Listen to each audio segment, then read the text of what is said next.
Welcome to the Inner Core Show. I'm your host, Mr. B. Today we have a very exciting show for you.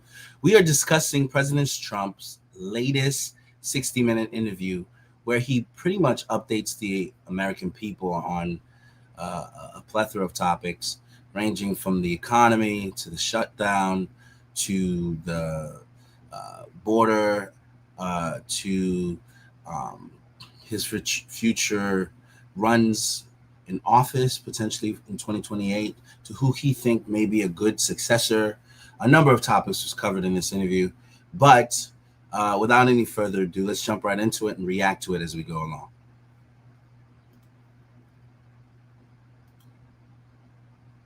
60 Minutes Overtime.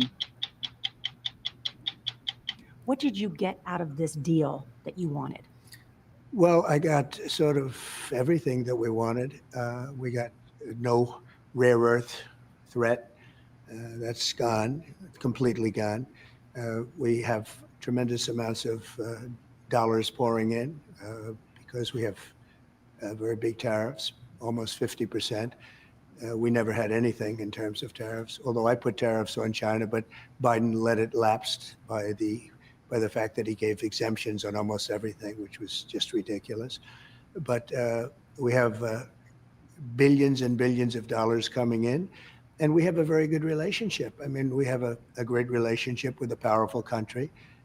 And I've always felt if we can make deals that are good, it's better to get along with China than not. If you can't make the right kind of a deal, then not.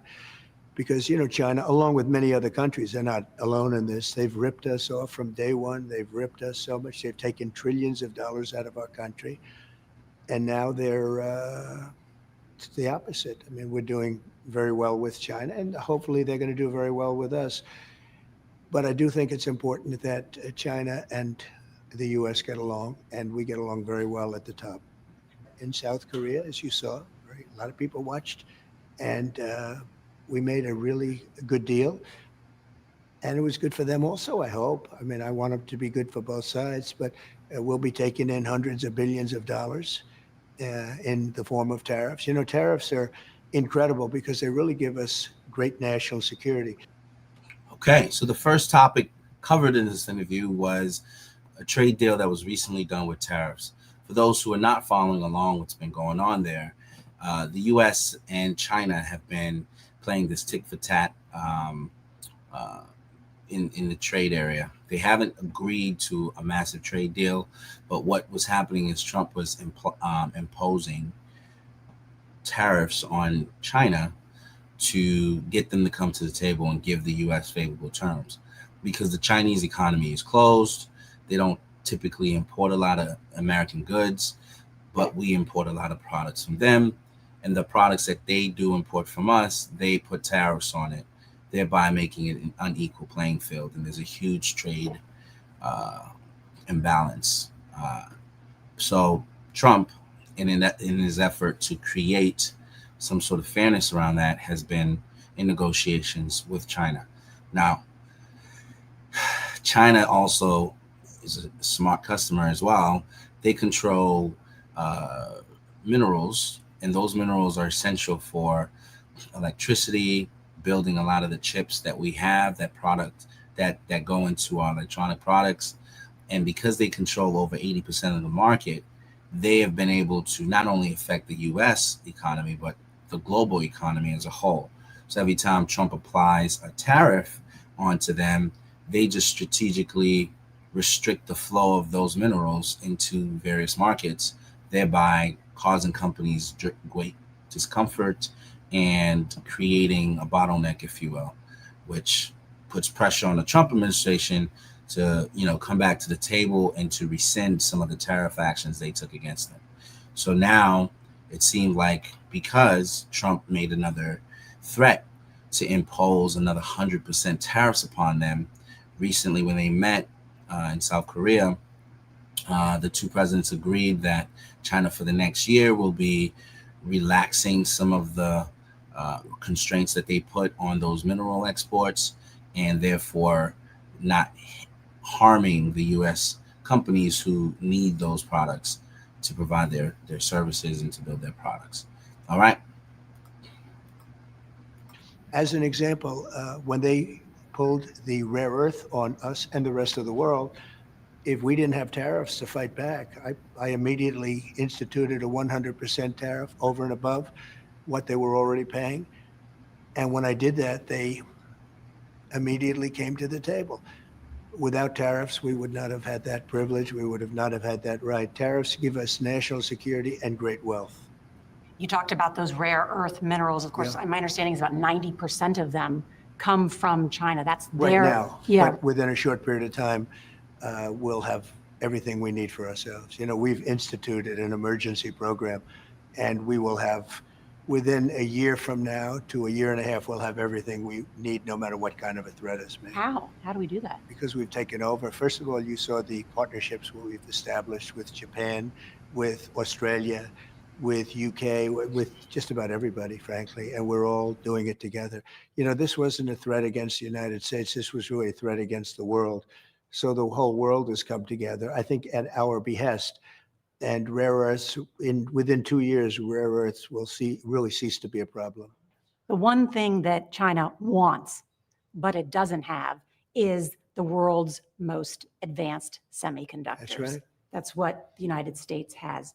Will you? Chips in particular. Chips, that's right. Will you allow the chip maker NVIDIA to sell their most advanced chips to China? No, we won't do that. But It's not on the table at all. we will let them deal with NVIDIA. NVIDIA is the prime company in the world for that.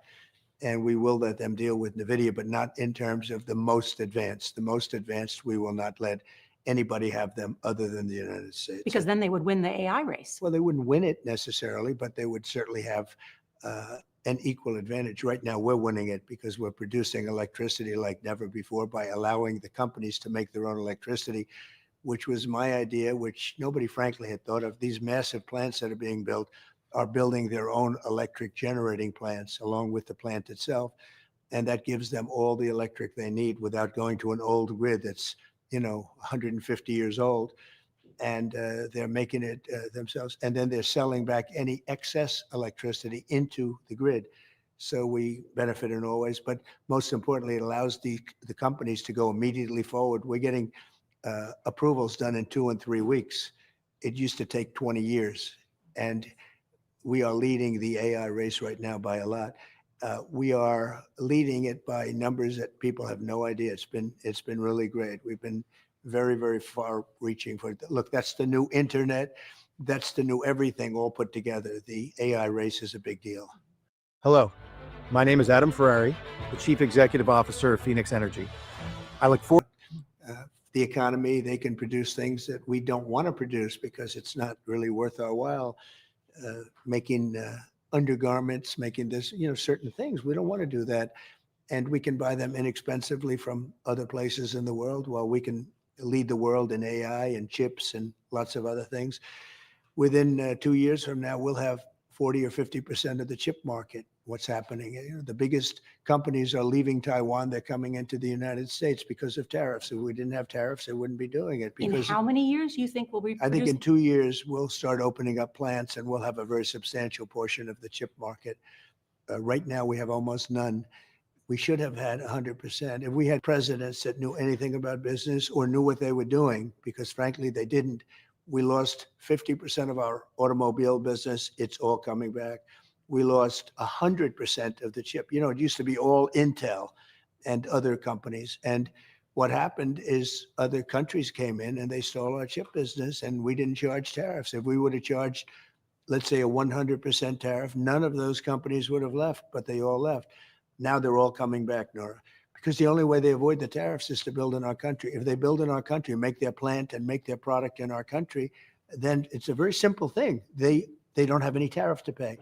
And that's what they want to do. And so instead of charging somebody a 100% tariff and you can make your product outside, they come in and they make, and this is why we have $17 trillion being invested in the United States right now. But just to show you how big that is, it's the biggest in history by many times. No other country's seen anything like it. The Biden administration in 4 years did less than $1 trillion. We have 17 trillion, more than $17 trillion right now, and I'm in my 9th month. By the time we finish up, I think we're going to have over $20 trillion invested in the United States or to be invested in How the will that United trickle States. down to the average worker? Because of jobs, because they're building plants. We're bringing back the auto industry into our country. We lost 58% of the automobile manufacturing business to other countries. You know, we used to be the king of automobile and automobile manufacturing, and now we're not really the king anymore, as you know. Within a year and a half, 2 years, we're going to be the king again. We're going to, as an example, I was also in Japan, as you know, in South Korea. We had the biggest Japanese companies are investing billions of dollars of building auto plants in the United States. If I weren't elected, we would be losing all of these jobs. We would be losing far more of the auto industry. We would be nowhere in chips. Our country would have been bankrupt, and we would have had a bigger welfare roll. They would have expanded welfare and forgotten about everything else. Now we're building a country that's going to be so strong. I don't know if you saw the last numbers in terms of employment. They're all non-government jobs, not just government. Government jobs are easy. I could immediately do anything I want with government jobs. I just say we're going to add on 1 million government jobs, and you're going to say, "Oh, what wonderful numbers!" They don't mean anything. We are building jobs at a level that nobody's ever seen before. But when all of these plants that are currently under construction and to be under construction, when they open, we're going to have an economy like our country has never seen before, the strongest economy in the world. We're doing very well. By the way, the ranchers have really taken a drubbing over a 30-year period. Because of what I've done, the ranchers have done well. But with that, the beef price went up a little bit. We're going to get the beef price down very quickly. It'll be very nice, just like eggs. When I first took over, eggs were double, triple, quadruple what they were. This was because of Biden. All of these problems were caused by Biden, whether it's the people that came into our country through jails. I mean, they were released from jails. They were released from mental institutions into our country. Okay, in this segment, President Trump talks about the tariffs that he's implemented on various countries in the world and how it's affecting our economy. Now, some of the criticism that he's gotten is that some of his tariffs has not resulted in lower prices for citizens of the United States. And so her question was really to highlight the fact that there are people who are still facing high grocery prices, high gas prices, and they're saying that, well, if you campaigned on lowering the cost of products to the U.S. consumer and the prices are still high, are you doing a good job? Now, with this, I think some proper context is necessary. For President Trump, he inherited an economy from the Biden administration that had caused all the prices to go high based on the policies that they put in themselves. And I think they were in some ways manipulating the numbers to reflect that their economy was doing better than it actually was. And so when you actually peel the layers back, Trump actually fired one of the government statisticians who was making the numbers look favorable for Biden, just because it was an election year and it was something that he needed to do to make it appear as if he was doing a good job for the country. Now, in this particular case, I don't think this is a fair criticism of Donald Trump. The reason why is because he hasn't even completed a full year of his service and of his presidency, the second term of his presidency, and in the first 10 months or 11 months, no, I say 10 months because we just started the 11th month. In the first 10 months of his presidency, he's already done far greater than Biden has done in 4 years.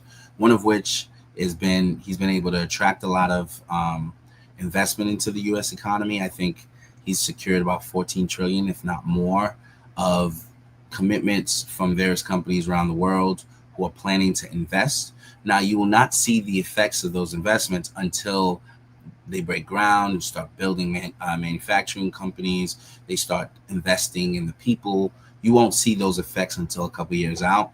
But right now, the economy is still reflecting the policies that trickled over from the Biden administration. And it's going to take some time for Trump to kind of get it corrected.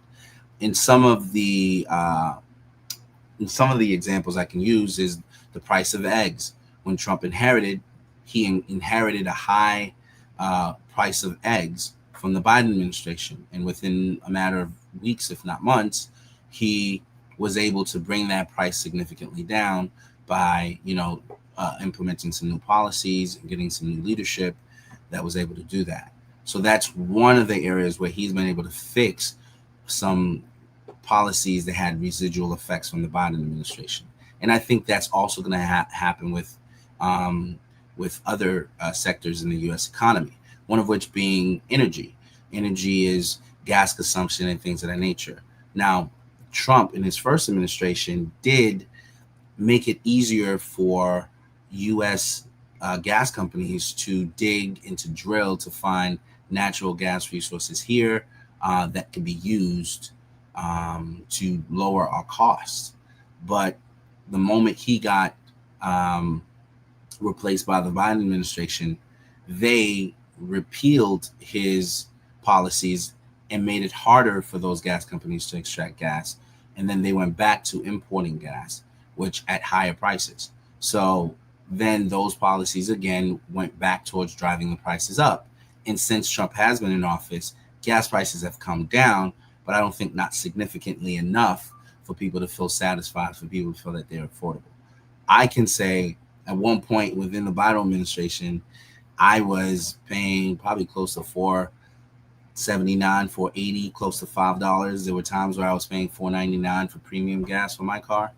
And I can say that it's significantly dropped to, I just recently put gas in my car for $3.49, and that's premium. And I think some people are seeing gas prices of in the $2.89s for, regular gas. So there's been some change. I don't think it's significant enough for some people who are critics of Trump and who want to make it seem like he's not making progress in these areas.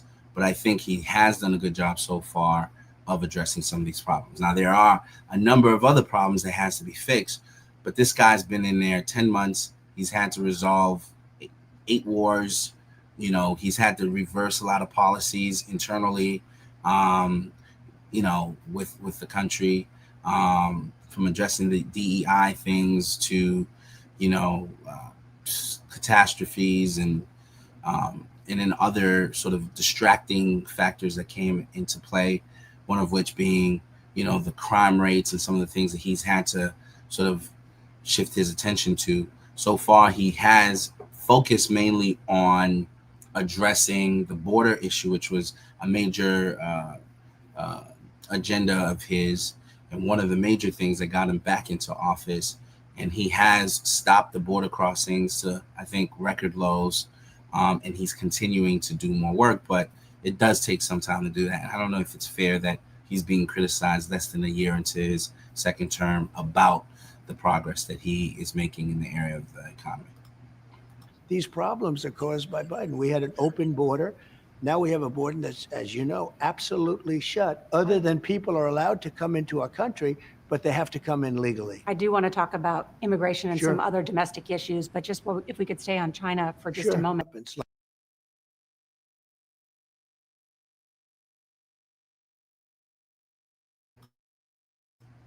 Okay, the next topic of discussion was testing nuclear weapons. For those who haven't been following along, Trump recently imposed sanctions on Russian oil, which is now constraining the Russian economy, making it harder for them to fund their war against Ukraine. In retaliation to that decision, Vladimir Putin announced that he would be testing long-range missiles that can carry nuclear warheads, which is a provocative thing to do, given what Trump did to them. As a result, Trump recently decided that he's going to start testing his nuclear weapons as well, in response to Russia testing their long-range missiles, which can be fitted with nuclear warheads. Now, this has caused a lot of unrest for people because due to certain nuclear decisions, agreements has been made in the past, I think maybe back into the 60s or sometime within that time range. it was an agreement that nuclear weapons would not be tested. But to Trump's point, a lot of countries violate that. And he referred to North Korea, who constantly test their nuclear weapons just to project their power. You have the Chinese government, who often showcase their military weapons, where they're showcasing their long-range military weapons and their nuclear arsenal to the rest of the world. And they're constantly testing weapons to project power, as if to send a message to the Western world that they mean business. Now, I think Trump is simply saying, if we want to take provocative steps and show how big our guns are and what capabilities we have nuclear-wise, let the U.S. come out of the shadows and showcase the nuclear power that we have, so that if there was ever a thought about using nuclear, they know that we are serious about what we're willing to do. Now, this is fairly controversial because it essentially tells people that they're willing to push the button just as much. And when you're trying to project power, but at the same time stand for peace, it's a contradictory statement to make. I can understand what he's saying is, if somebody's threatening you with guns and you have guns, you might as well pull your guns out too, to let them know your guns does not bring any fear to me. I'm willing to show you what kind of guns we got. And if we're going to do something, let's do something. But at the same time, we don't want to continue to escalate any conflict with any other nuclear powered country. So there are ways to have conversations. I think when he did it or made the announcement, it really rattled some people, because for a lot of times I think people or countries are trying to see, what is the U.S. willing to do? Are they just talking about their power and their strength? Do they have really the balls to, go, tit for tat on some of these things? And Trump is not one of those guys that takes provocations, lightly. He will buck up just as much, right?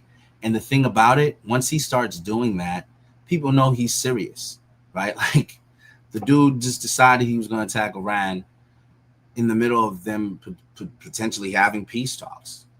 He just decided he was going to attack them. Just like that, unpredictable. He just did it. So when he shows you that he's willing to test the nuclear weapon, it's not something to be taken lightly. And I think it's unnerving to a lot of people. Now, it is my hope that,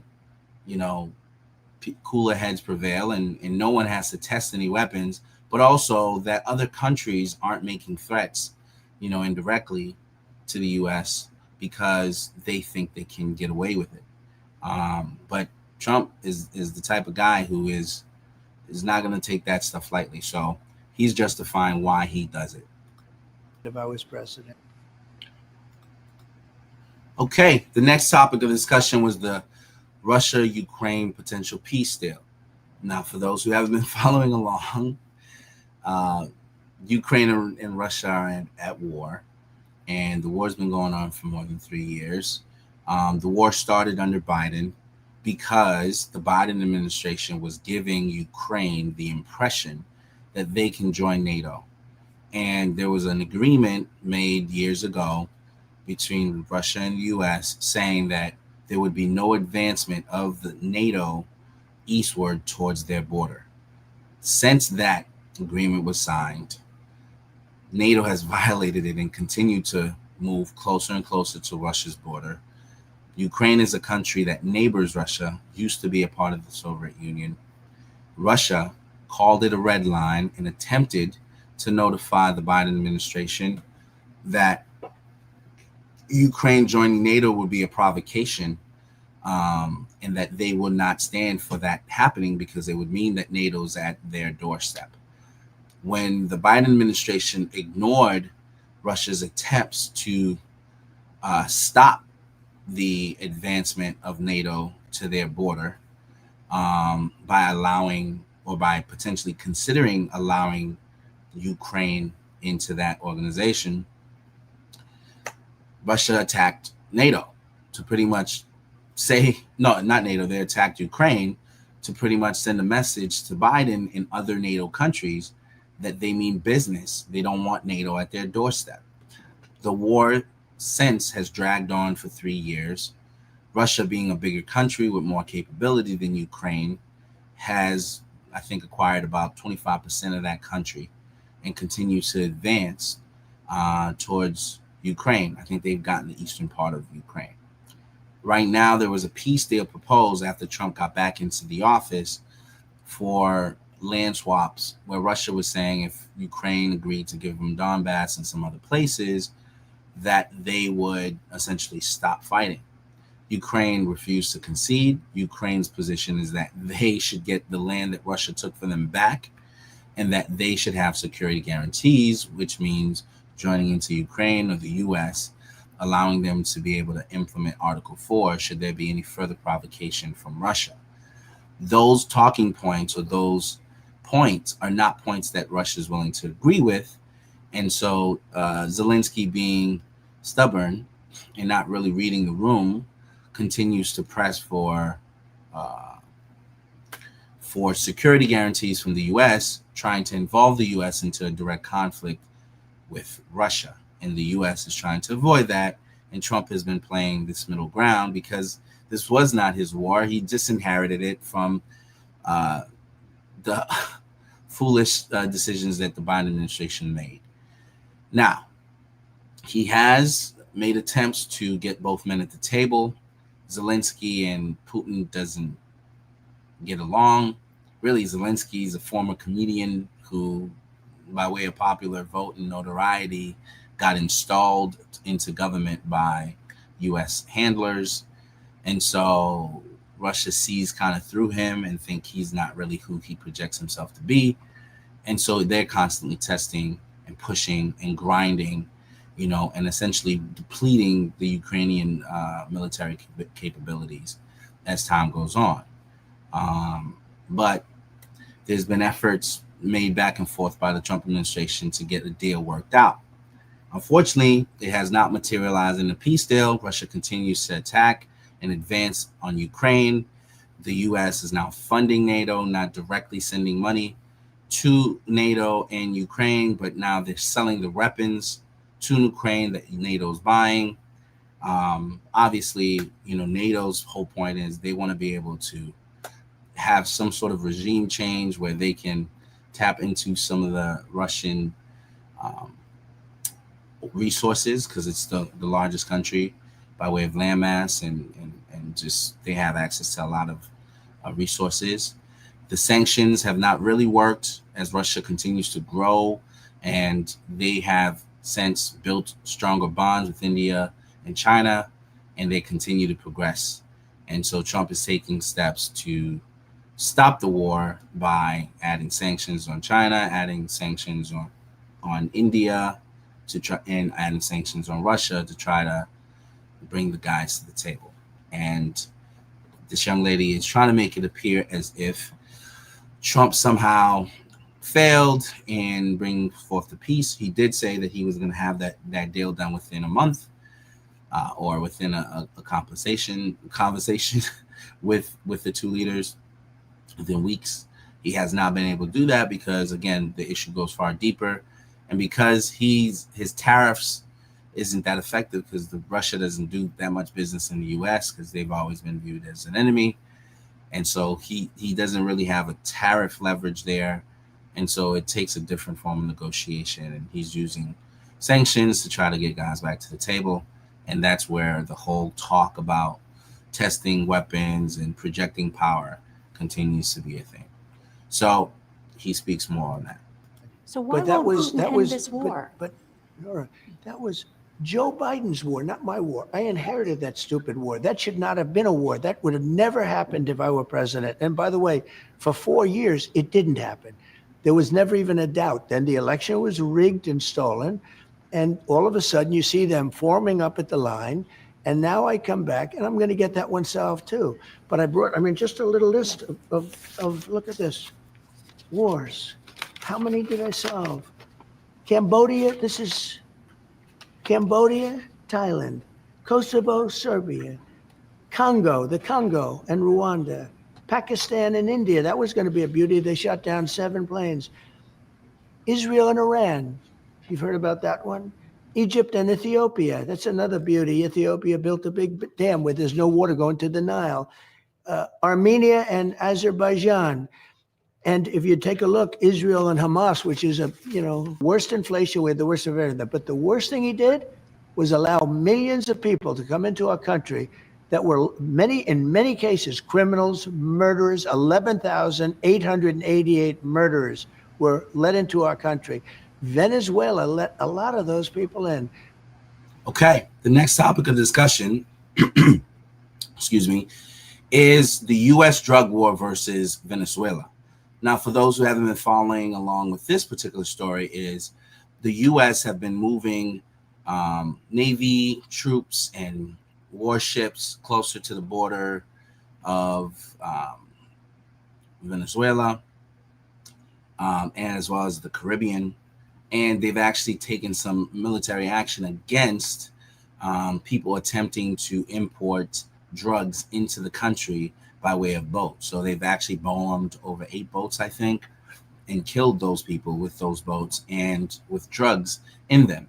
Now, they've also threatened that they may be making some sort of land strikes into Venezuela. They've already put a $50 million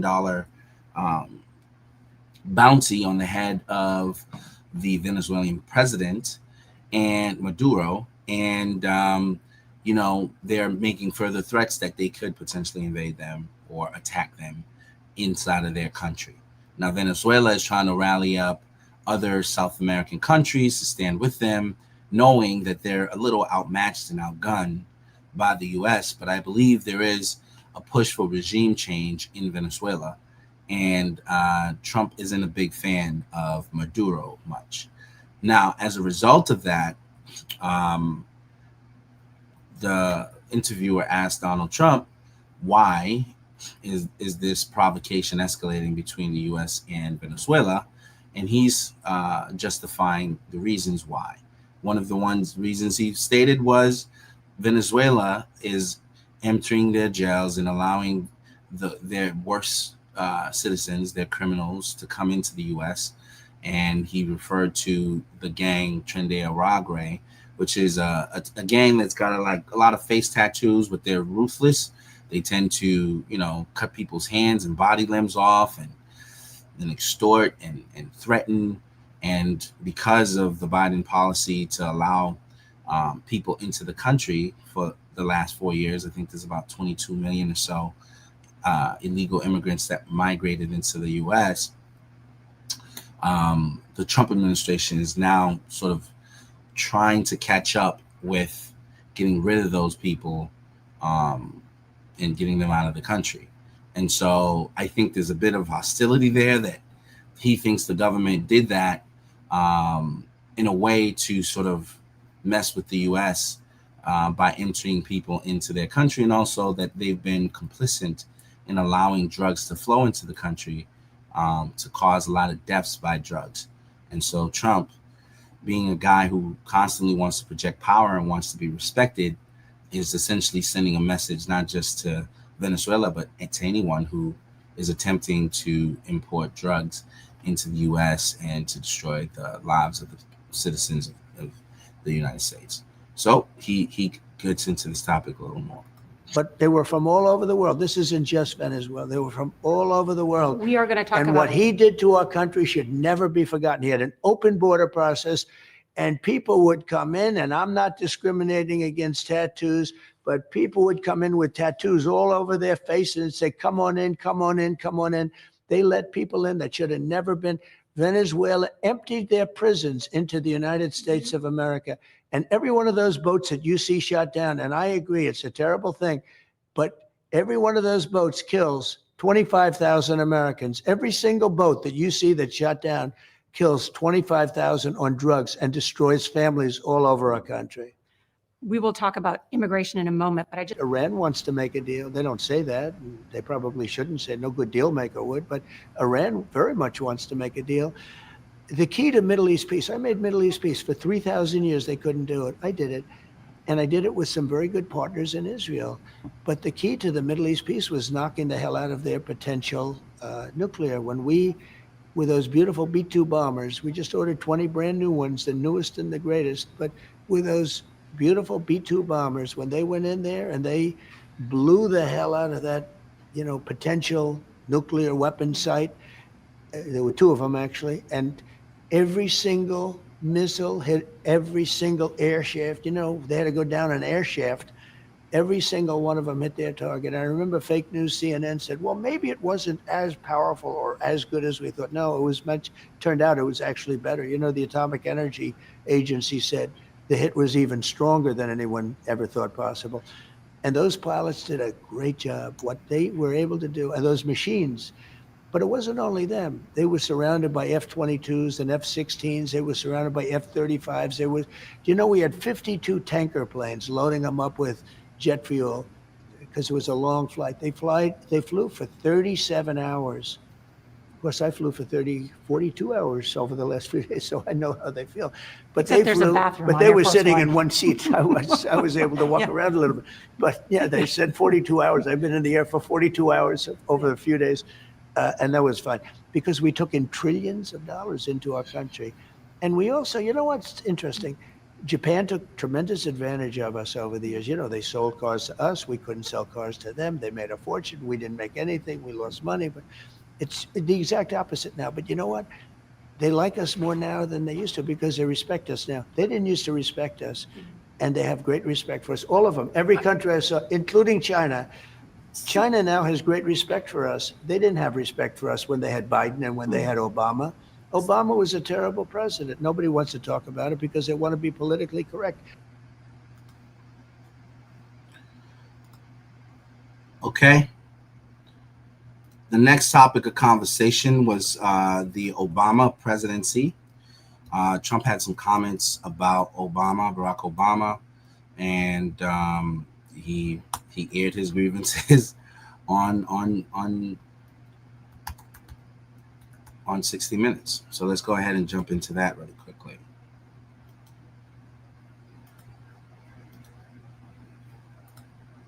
I don't care. He was a terrible president.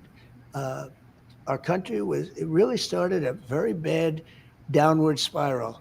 Then I stopped it. Then we had a rigged election. And then what Biden did to our country should never, ever be forgotten. We're still on foreign policy, so I just No, have I'm another question. on to ask all you. policy. I'm I not know you talking are. about foreign. No. I'm talking about everything. Well, I just I'm wanted talking- Okay, the next topic of discussion is the government shutdown. For those who haven't been following along, the U.S. government right now is not being funded. So all the federal employees that work for the United States government are not receiving a paycheck. And the issue is happening because the Democrats in office are holding up the funding bill that is necessary to fund the government. In the U.S. Senate, there's, I believe, roughly 60 votes necessary, and I think the Republicans have about 55 votes, but they need the additional 5 votes from 5 Democrats. And the Democrats are using this issue right now to sort of, I guess, hinder the Trump administration from being able to fund their government and to enact their agenda, which had already been agreed upon and passed. The issue at hand is the Obamacare plan, which guarantees, health care for people. And unfortunately, the prices of the health care is high, so the federal government has to subsidize the cost to make it affordable for the people. Now, that issue has been the cause of a lot of controversy in Trump's first presidency, his first term. But unfortunately, due to John McCain not voting in the revisions that would change and replace the Obama Health Care Act, the Affordable Care Act. All they've been doing is essentially subsidizing this bad healthcare plan, and kind of kicking the ball down the road. And the federal government has been putting up the money to fill in the gaps, and help people afford it. Now, Trump doesn't necessarily want to continue providing funding for that particular plan, because he argues that a lot of people who use the Medicare and the healthcare are not U.S. citizens, and we're funding and subsidizing healthcare for people who are illegal citizens in the United States. He doesn't want to allocate any further budget money to do that, because he sort of got voted in with a mandate to implement his policies, and he feels as if he has leverage there. And so the Democratic Party is using that issue and saying that people are going to lose their health care, the cost is going to skyrocket for people, which is indeed true, because the health care plan from the very beginning was not good in the first place, which is why the federal government has to subsidize it. And unfortunately, Trump doesn't want to continue doing that, especially since it benefits a lot of illegal people. But that issue has loomed for years. And every single time it came up during a budget vote, they would just create a CR, which is like a temporary resolution to continue funding the government and not necessarily addressing that issue. They would continue to fund the government and then negotiate the terms to figure out how they can patch up that problem. So the Republicans just proposed the same CR bill that the Democrats had proposed in the past and had approved in the past, just to continue function in other critical parts of the government while they negotiate the major parts of the healthcare bill. And typically they all would vote for it, and we would fund the government, and they would just continue to negotiate. This time around, the government is at a standstill because the Democrats don't want to pass the CR bill.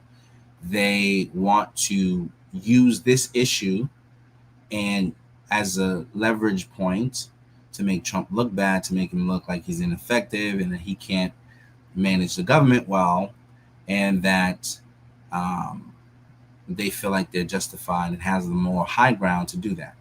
And Trump is essentially saying this doesn't have to be a thing that hinders everyone from in the federal government from being able to receive funding. Let's just pass a CR bill that allows the government to be funded. Things like, the air traffic controllers for the FAA that controls flights and flight patterns and things like that. Those people are not getting paid for an issue that has to do with health. Other things like funding for schools and other things are now being held up and affected because the Democrats are using the health care issue as a roadblock to passing a CR bill that would fund other facets of the government. And Trump thinks he has the leverage, so he's not going to be extorted. And so he's, standing 10 toes down on his position. It was a defective plan put into line by Barack Hussein Obama, who is a lousy president, not nearly as bad as Biden, by the way, who, by the way, is building a museum that's like Again, this is a really keen point to bring to forth, is that the plan, the Affordable Care Act, was not a good plan to start with. It was too expensive, too pricey in the first place. That is true. That's the problem. It was a defective plan in the first place, which is why there was so much controversy about it, because it was not affordable for a lot of people. In that plan, for any insurance company to actually cover you, you had to have met the minimum deductible before they covered any of your bills. So you'd have to cover about 20% of the deductible before they covered the bills, and most Americans couldn't do that. So a lot of times you would get the service, and then if your deductible wasn't paid, the insurance company would not be obligated to pay their portion of it, leaving you with the debt. And most people was having a hard time just meeting the deductible to trigger, the insurance company from paying. And that's a major problem, right? Because for a lot of people who's not making a lot of money and whose taxes are already high, it's just not useful for them. And so the plan itself was flawed. Now, what was happening is the government was subsidizing it to help people even afford it, to then trigger their insurance companies from covering the expenses that was incurred by the patient. And so these things don't get brought to light. And so it makes him look like he's hindering the process of people getting health insurance, when the health insurance currently in play, or the current plan, the healthcare plan that's in play, is flawed from the very beginning. And that's the point that he's raising here. 4 times over budget. It'll never open. Built in a neighborhood that, it's just not going to work. The neighborhood doesn't even want them. And it's a disaster. The same guy that did his museum, which is a total catastrophe, came up with a bad healthcare plan. And for the sake of one vote, we would have had, it's so sad thinking back. I hear you. If we had the vote, that one vote, we would have great health care at a much lower cost. And that's what I want. But I don't want to give $1.5 trillion to prisoners and drug dealers and people that came into our country from mental institutions. What they allowed to come into our country, and we're getting them out, but what they allowed to come into our country, Nora, is horrible. So, ready? We can make it good. I don't want to get into too much of a But back and here's forth all on they this. have to do. Yeah. Open up the country. Open up the country. We only Meaning need end the 5 shutdown. of their votes. We only need 5 votes.